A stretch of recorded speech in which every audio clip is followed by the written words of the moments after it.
the rain has relented. The toss has happened. South Africa won the toss and they've chosen to bowl first. The last two games that they won, they batted first. This time, a slightly different challenge that Temba Bavuma has given his team.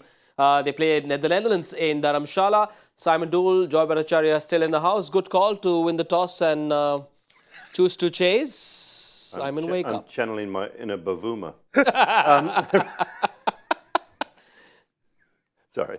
Yes, good call. I think a good call. Get best of conditions underway. Yep. Coetzee coming in for Shamsi. We talked about that. Thought it was the right move to go in conditions that may assist the seam bowlers a little more and a slightly damp outfield. And if they do happen to lose overs, bowling first is the best option because if it does get shortened by Duckworth-Lewis-Stern, then you want to be batting second. No surprise there, Joy. Not at all. No surprises there at all. And, they also have Markram as somebody who can bowl a bit of spin if it's required. But the point of it is that, under these conditions, I think what they want to do is, just have fast bowlers. Also, they don't want a situation where the ball is slightly out of control and somebody just... They don't want the Netherlands to go on a run, get a chance at anyone. So I think I think what South Africa is looking is to be clinical in this approach. Yep, Gerald Coetzee, a tall man, 6'3". They say he's very much in the Dale Steyn mold. Bowls 145. Who gets the new ball? Stick with the combination, I think. Coetzee is probably going to be more of the enforcer along with Rabada through the middle, but I don't see them changing from Ngidi and Janssen. I don't know why they would. They bowled beautifully with that new ball. Although Janssen was a little more expensive, he did get swing. So if he gets it right with that bounce against this Dutch top order, I think I'd stick with him. They may choose differently. They've got 4 pretty good options. So it's not a bad thing, not a bad place to be. You could toss a coin and give the ball and you wouldn't do badly. Yeah, they will come hard at the Netherlands. What's their playing 11? Like one change as expected. Logan van Beek, their star player, is back and out goes Ryan Klein. So what do you make of that change, Joy? Expected. He's their best bowler. He's also had that miracle with the bat against the West Indies. So I think I think one of the things that we don't often realize is how important playing in this tournament is for guys like Logan van Beek and all. Yeah. I mean, for Netherlands to qualify for a World Cup with the kind of opposition they have, including the West Indies, Zimbabwe, is a major miracle. So if he is even 60% fit, he'll put his hand up and said, please let me play. Give me a chance at these guys. I think I can do something. And I think that's important for them. Logan van Beek comes in. He's got a very strong Kiwi connection as well. Yeah, we talked about that last night, the Kiwi connection. He played a lot of cricket in New Zealand. Obviously, his granddad played for the West Indies and emigrated to New Zealand on that tour in the 50s. So it's a great sporting pedigree in and around the family as well. He's a terrific basketball player, a terrific all-round sportsman. And he still loves the Kiwis. I actually ran into him in the streets of Cardiff. Oh, okay. I was walking. When we play in, or we do a game in Cardiff, we stay in the middle of town and then walk to Sophia Gardens.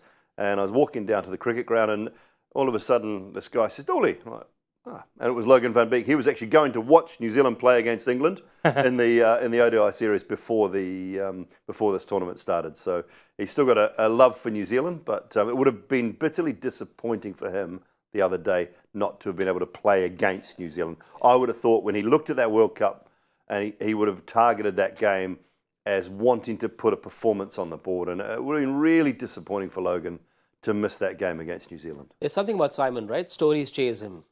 He meets rock stars when he doesn't expect. International man of mystery, Simon Doull. I like that. International man of mystery. Scott Edwards, the captain of the Netherlands, will be in focus as well. Now, what kind of role do you see this man playing? Does he say, I am the guy who has to hold this batting together? Do you see him wanting to play out the full 50, or does he go bang, bang? Look, they want to put a performance on the board. They want to put a score on the board that maybe the likes of Van Beek and De Leyder and Van Meekeren can bowl to. So they can't be overly aggressive, I don't think, up front. He tends to hold the glue, though, Joy, to me.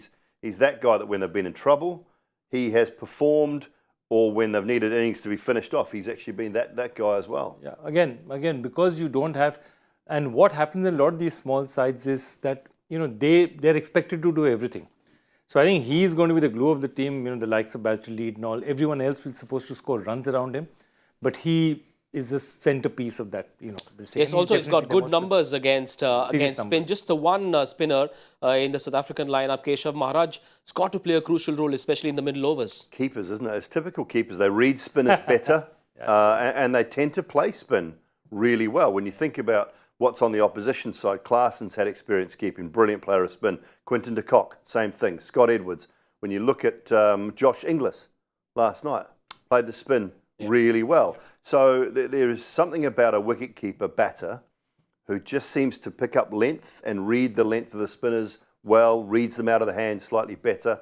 So it's no surprise to me that they do play them very well. He's a really inspirational captain too, Scott Edwards. He's it's not an easy job to lead a slightly lesser fancy team through that qualification, and he did a brilliant job through there. So you want to see the Netherlands walk away from this tournament with one win, if not two. Where do they find them? I'm not sure today's their day. Well, Vikramjit Singh and Max O'Dowd will be facing that South African pace battery. Four of them, Marco Jansen is part of that quartet, as well as Lungi Ngidi, Kagiso Rabada and Gerald Coates is coming.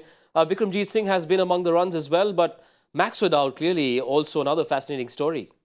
Yeah, absolutely. And again, Max O'Dowd, the man the Kiwi connection. Yeah, look at him.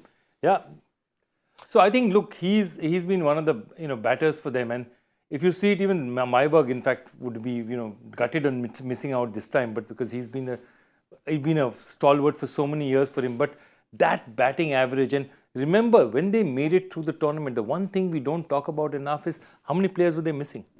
They were missing about 5 international players, because remember, this team does not have enough money to compensate playing the national team to miss out on county cricket. So they played without 5 top players and still managed to make the top 2 out of that lineup. And you can see that lineup was, Sri Lanka, and they made it finally. But look at the teams that didn't make it, including the West Indies. And how they're going to get better, I think that's the key. And I talked about this with the Afghanistan side the other night.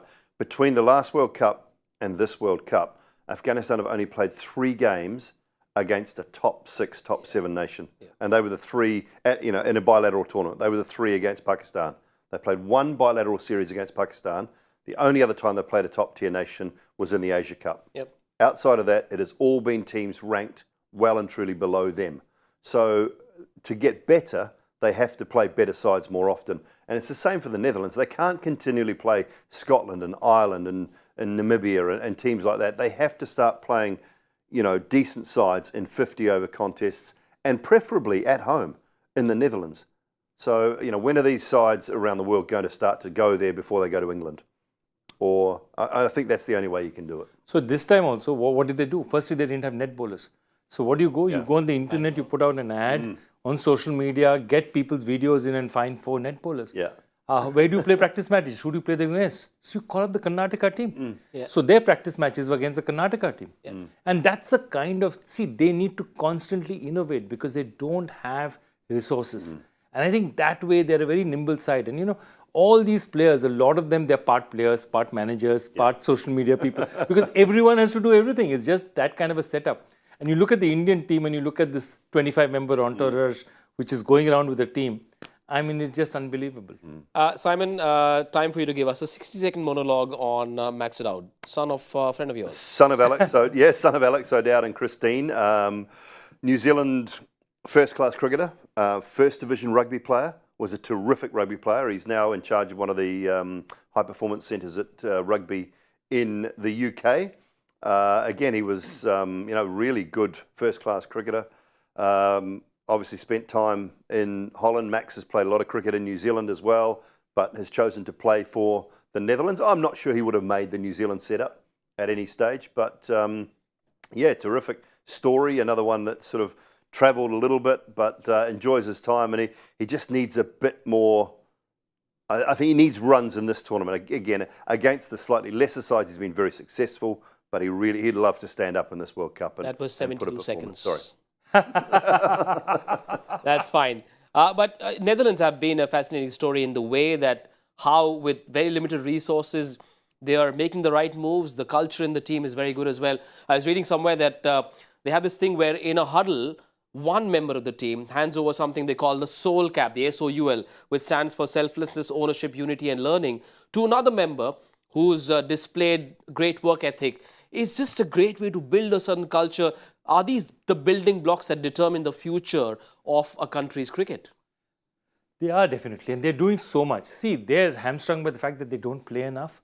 They don't play together enough. So what happens when you don't play together enough? Because, you can't afford to. There are players in different parts of the world. Somebody's playing county cricket. Somebody's doing a completely different job. Somebody's a data manager somewhere.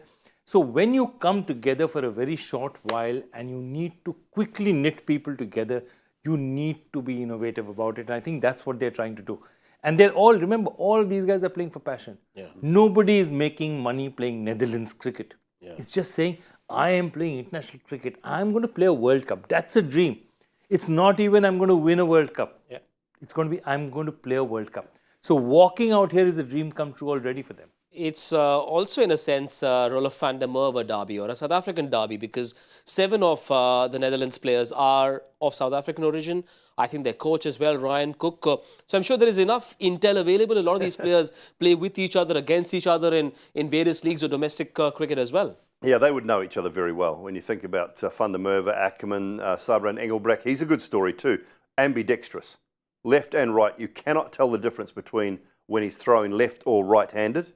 He is equally as good with both hands. So beware hitting the ball to him. But the South African players will know all about him anyway. Van Meekeren, you've got who else is in there? Van der Merwe. Yeah, Van der Merwe, but there's others as well that have come out of that South African setup or been born in and around South Africa. So they'll know each other. They'll know each other well. They know, but you still got to be better. Wesley Baresi, Ryan Klein, other ones. So there's a lot of South African connection there. But it's all very well knowing how they play and knowing them well personally. You still got to put one over them on the park, and that might be the difficult thing. What are you looking for from teams like Netherlands? Clearly, they're not expected to make it through to the semi-finals. But are there intangibles that you're looking at? A win, one win, one upset, one win against the team that you probably have beaten before. So you're targeting Sri Lanka or Afghanistan, perhaps someone like that, and maybe one upset. Who can we upset? Can we beat Bangladesh? Can we beat Australia? Can we beat New Zealand? No, because we've already done that. But can we beat a top-ranked side? That would be the key for them. Can we now get predictions from the two of you? First innings, Netherlands batting first. Overcast conditions. 4 pace bowlers. No, I'm going to really lowball this. 198. Oh, Jesus! That's about the park I was heading. That's sort of the direction I was going in. Can they fight harder than that and make 217? 217. I'm going to go with 151. South Africa with the best net run rate. Remember, they go top of the table. If they win, this game will be their 3rd win. So they will really come hard at this Dutch side. So we'll find out what happens at the end of this innings. Me and one of these two will join you on Cricbuzz Combox at the 15 over mark. Make sure you join us then. Bye for now.